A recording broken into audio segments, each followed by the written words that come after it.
Looking for love and dating apps and DMs. Looking for love and nothing is sticking. Seeing red flags, getting catfished. What's up? Gotta do now that I found two gals and that'll help me. I just can't wait to get adjacent to you. Looking for love. All right, welcome back, y'all. Welcome to Single Ready to Mingle Adjacent. This is a different type of show that we're doing because we have been fascinated by a new show on Netflix called Love Con Revenge.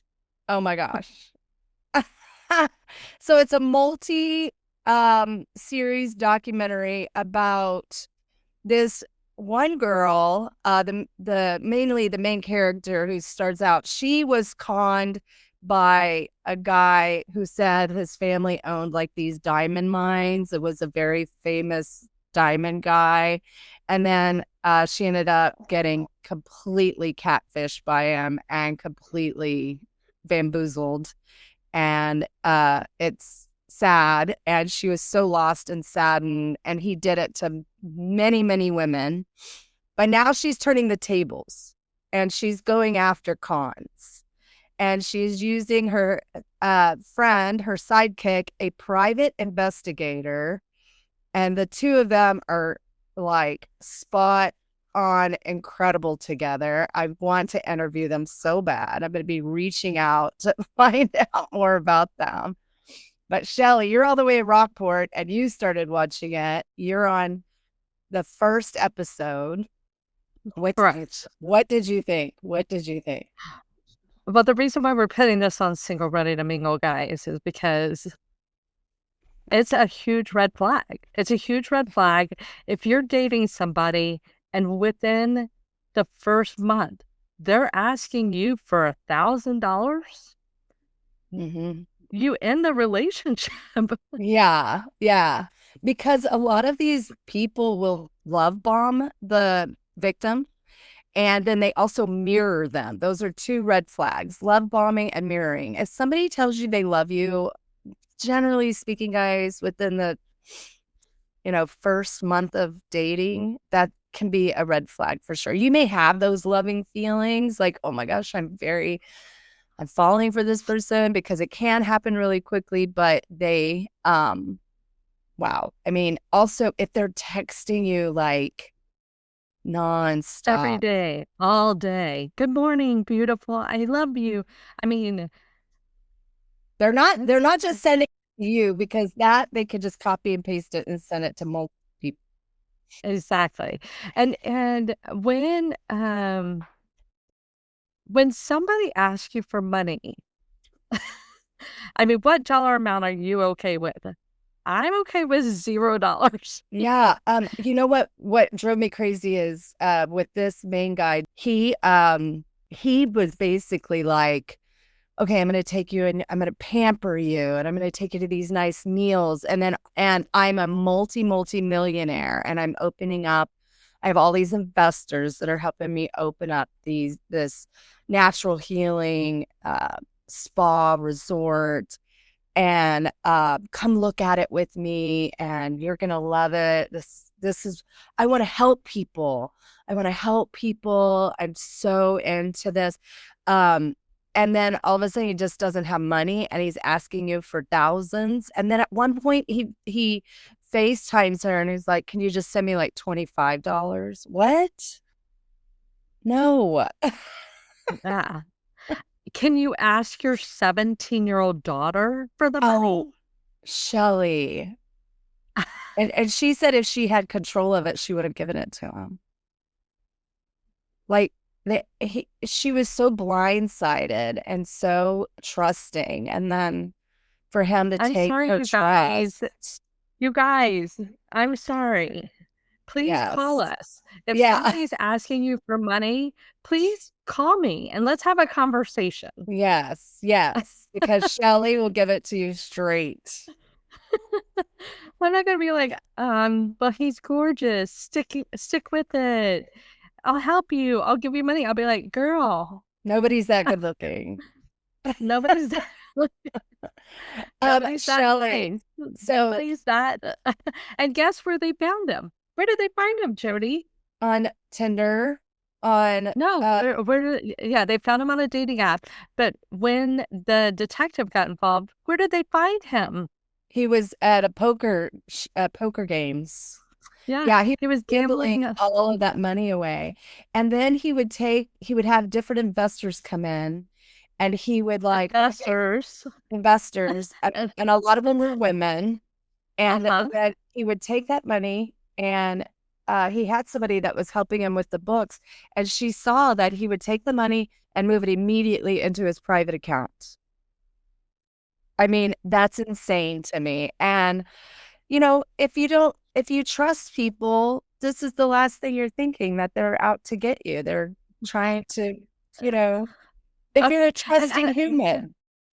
But and as a bookkeeper, guys, if you are somebody calls you and it sounds too good to be true, and they're moving all of their money into their personal account, and the company is no longer sustainable. Well, these con artists know what they're doing. They are, so Shelly, you just watched the first one. Exactly. So Go to the second, episode go to the one. third, go to the fourth. I think there's 6 episodes. They kind of tie them in.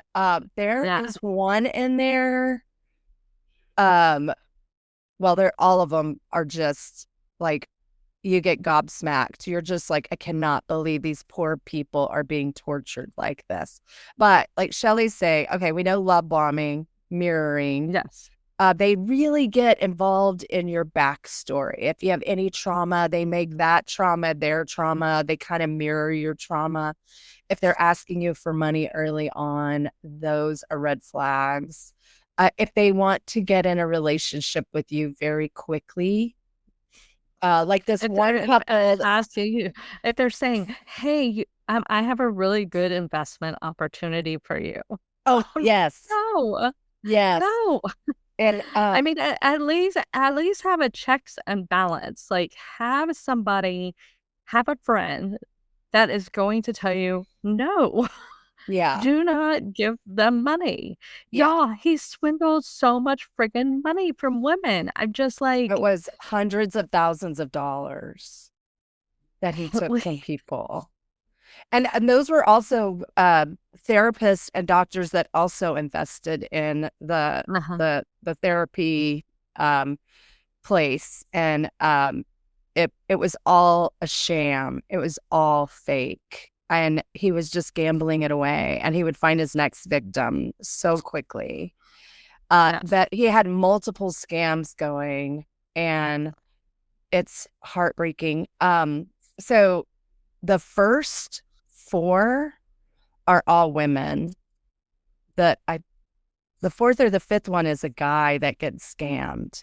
And unfortunately, a lot of women that are scammers, what we're noticing is they fake medical diseases.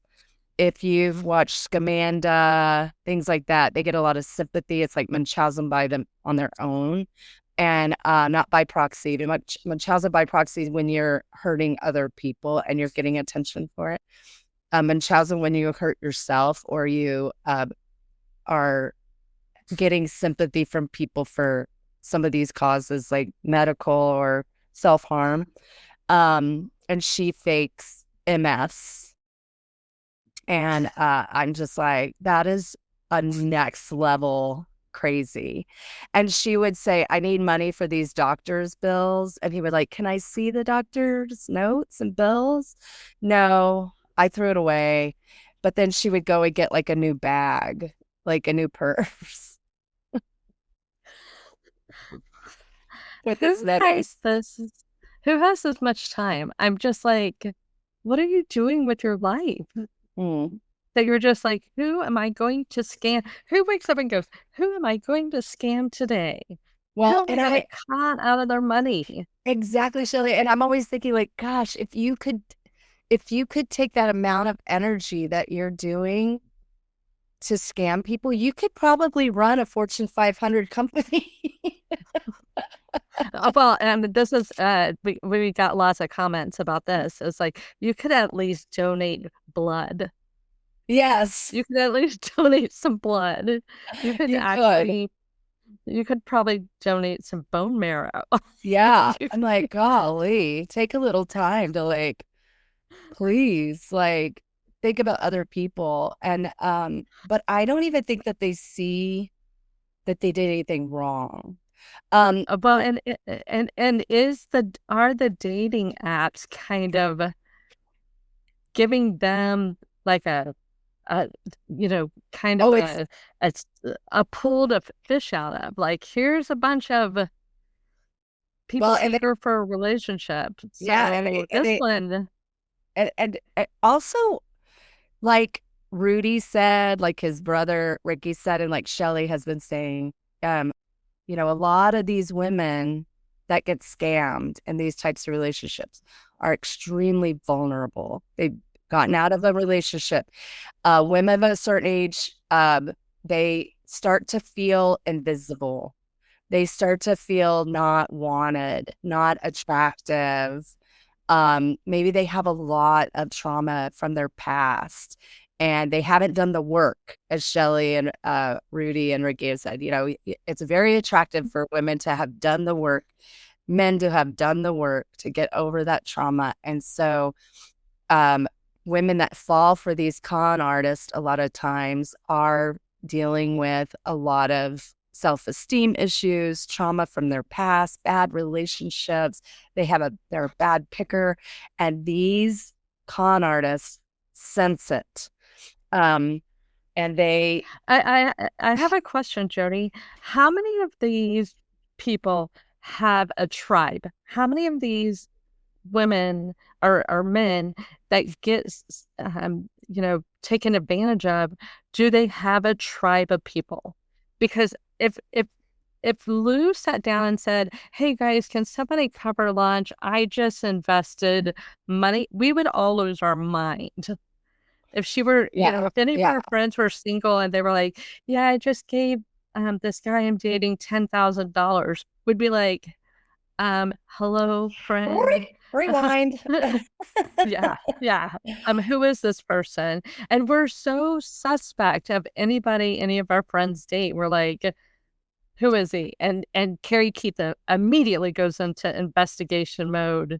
It's like, I don't know. And she has that core thought about people, and she's like, her intuition's pretty spot very on. And she's intuitive. like, and she's like, I don't know about this guy. And so, I'm just, I mean, the flags are raised. Where's the tribe? Is there a tribe? I would love to know. I would love to know if you're writing that show. Please tell us about their friend circle. Well, also, know. Shelly, one thing that they talk about is the perpetrator of the crimes will tell them, "Hey, don't tell anybody." They kind of sense like, "Oh, I don't feel good about this, but I don't want people to think I'm stupid." And but you need to have that one person you run something by. You need that true friend. Even if they tell, like, you want that friend that when you walk out of the dressing room and you go, "What do you think?" And they go, "That's not really their style." It's like Heather and Tammy's relationship.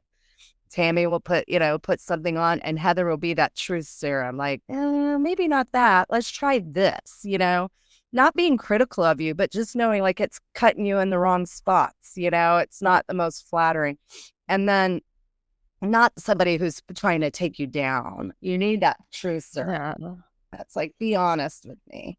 Is this good? Well, since you opened up the fashion advice, Leticia tried on a dress, and I was like, those aren't your colors. Be mindful of who you're asking. But if you ask me about, hey, is this a good investment? I can give you that, but don't ask me about clothes, because I was like, those aren't your colors.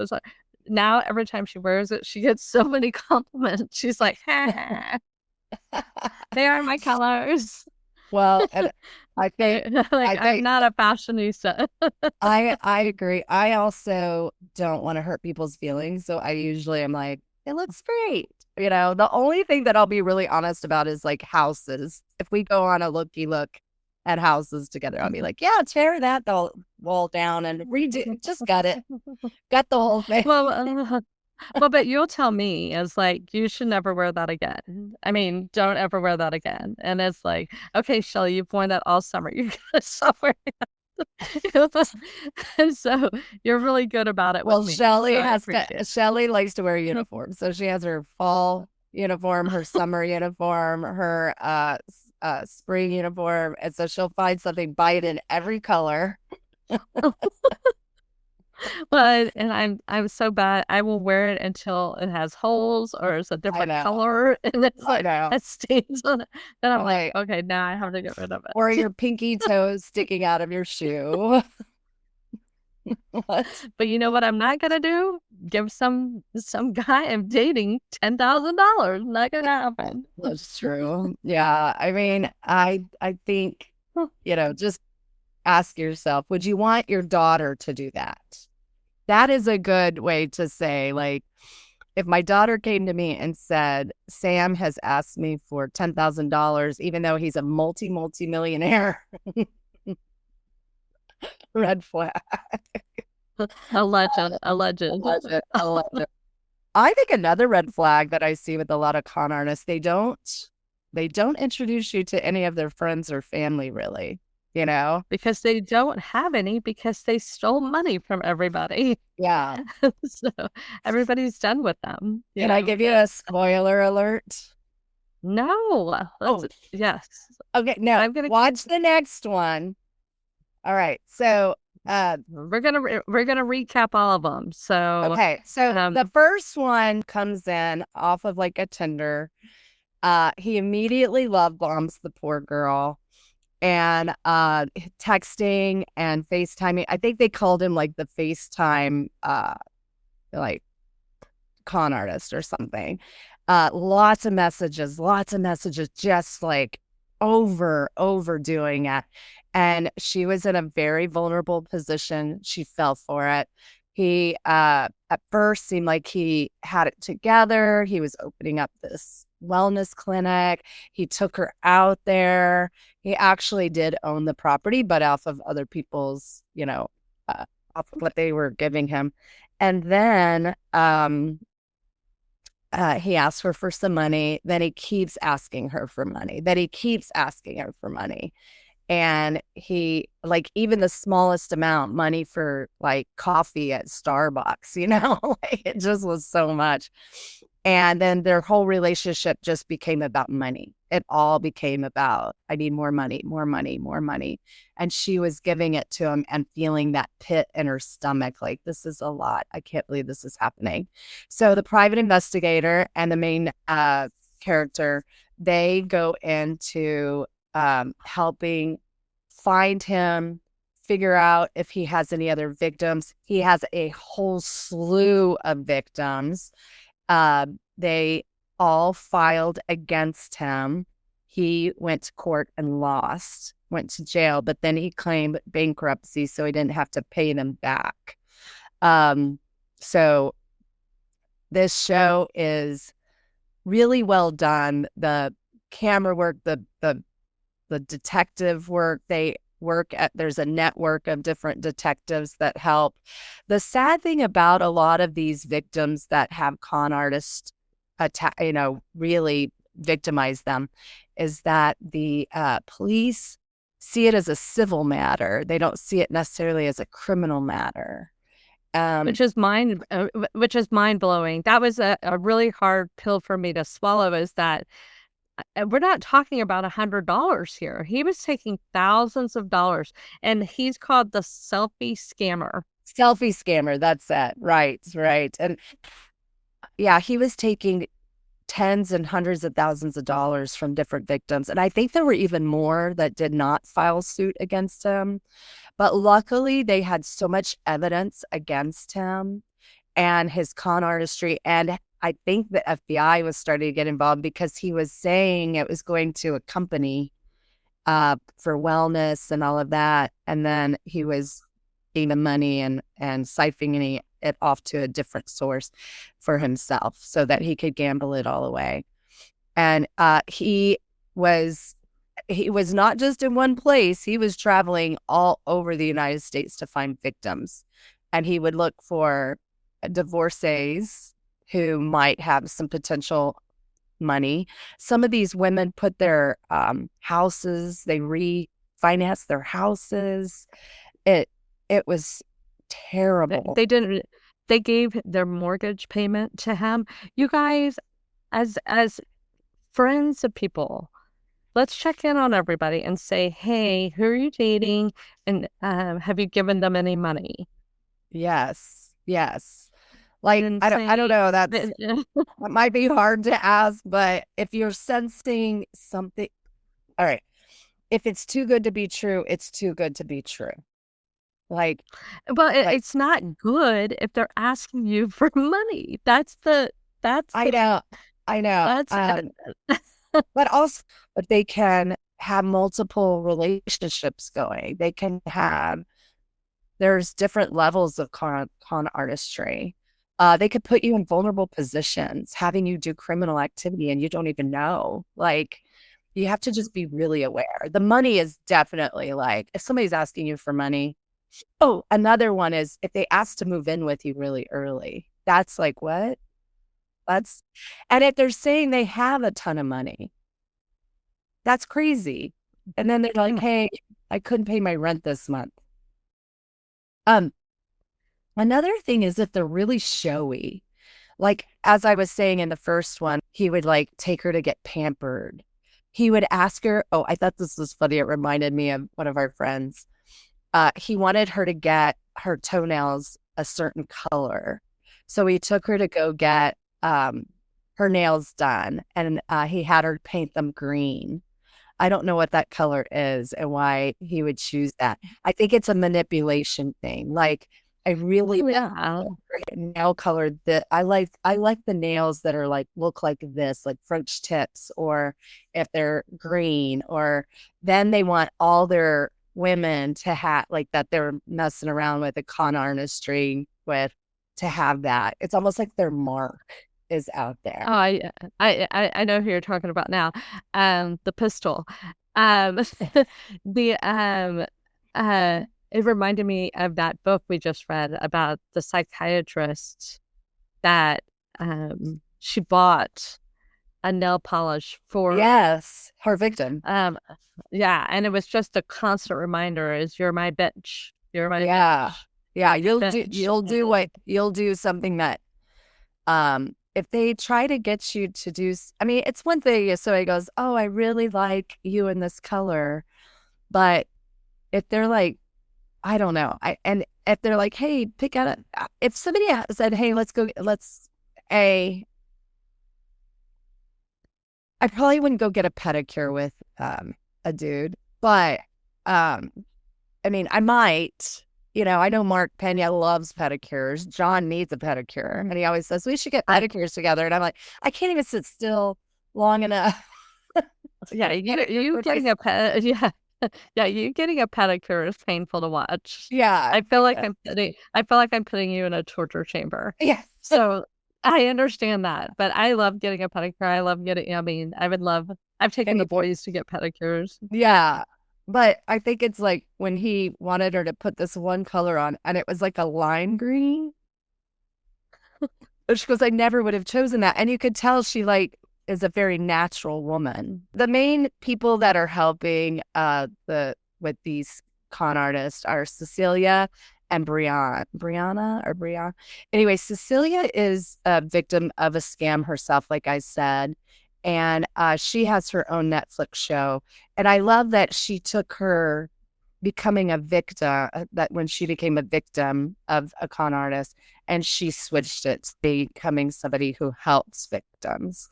It's like, what a great way to like reclaim your yourself and to say, hey, I don't have to live like a victim anymore. And what happens with a lot of these victims is they're stuck and they don't know how to dig their way out. So having a network of people that'll help you solve your problem. What a great way to you know, to get justice, you know. So I will give you a little spoiler alert. Some people get justice, some do not get justice. That's a great spoiler.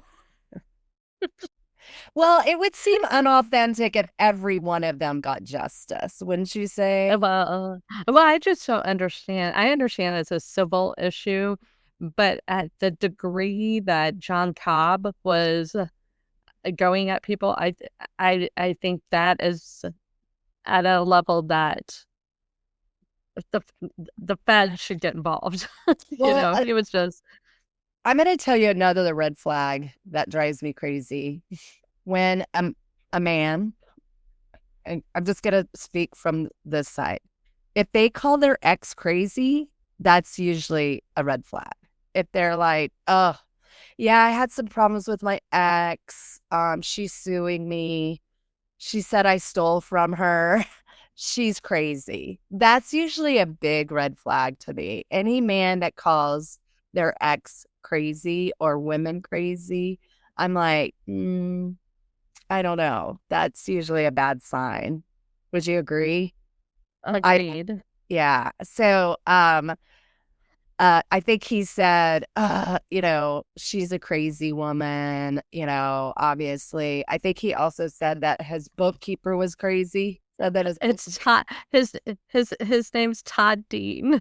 Oh, Tati, give it a watch. It's so good.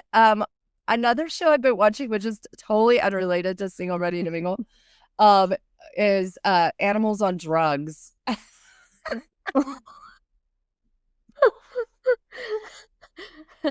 I'm sorry. Your recommendations of shows is causing me some anxiety. I know, but it's like these animals that like are loose in the wild. Like they call them meth gators that are in Florida. Yeah. I'm like, I gotta figure this out. But anyway, check it out. But so let's go over our red flags that we talked about today. What were the ones that were blasting for you? I mean, the red flags for me is if they ask you for money. I mean, Yeah. for sure. The That's- love bombing, that. I'm sorry. If somebody was love bombing me, I'd be so turned off. I'd be like, gross, stop it. I think, most importantly, I think you need to reflect and go, do I have a good tribe? Yeah. Do I have a good tribe? Do I have somebody to do a checks and balance on Yeah. my relationships and make sure I'm dating somebody that is healthy? And if it sounds too good to be true, because it is. Yeah. Yeah. And surround yourself with people that will not be yes men to you, but will be actually honest, not cruel, but just honest. Like, this just doesn't sound right. We all need those check and balance people. So I know the dating right now is so hard. That's why I always like when people say, hey, I found this person that I think would be perfect for you. Somebody that you trust and know. I think it's so hard in the dating scene because, like Shelly, you were saying, you're like, some of these dating apps are becoming a really quick, easy way for there to be a pool of potential victims for these con artists. Yeah, it's like a stocked pond. That's what it Yes. is, a stocked pond, and just an easy mark. And that's why I love the pitch and play. I love that pitch and play idea is where a friend is pitching somebody that's single, ready to mingle. Yeah. And so you're getting an endorsement. Yes. Unless they're running the con together, which could happen. But, it's like, well, surely you would have somebody who's pitching you is somebody you have actual a friendship with them. Exactly. And it's not just we have a lot. Yeah, it's sad to get them out of the red. Right. Yeah. So I think having that core group is so important. If they're mirroring you, if let's say that you said somebody in my family died in a car accident, they're like, somebody in my family died in a car accident. Like it can happen. You might have some similarities, but if it seems like a lot of your traumas are their traumas, it's usually a sign. So just be careful out there. Also, you can always call Shelly and I, and we'll give you some advice. Yeah, we'll bring you on the show. We can tell your story and get others' opinions. We're glad to do that. I will tell you, I'm a little more, I fall for it more. Shelly's more like, this does not sound like right. So I'm more like Shelly called it Pollyanna. I can be very Pollyanna. I'm sure they're doing the right thing. I'm sure. That's because you sit safely in your little castle that you can do that. Castle. You know. I do observe people. I'm very observant, but if I'm not and I hear you telling me stories, I want to trust in give you the benefit of the doubt, and I want to give them the benefit of the doubt. But I also can be very I just want to give you like, oh, I'm sure it'll be fine, you know. So I gotta work on that. Yeah, because sometimes it's not. Oh, you're a Pollyanna advice giver. That's what it is. You're not Pollyanna in your real life. Okay, I know you got to go to work. Jody's at a door on Mondays. Go by and see her. All right, I love you guys. Thanks for go watch it. It's so good. It's such a good. You'll be shocked. You'll just be shocked, but you'll also be amazed at the power of people coming together to work on a common goal. Love that. Agreed. And we're going to keep talking about it. So expect more episodes. Go and watch the first and the second one, because next week we will talk about the second one. It's so good. Okay. All right. Texas. Yeehaw!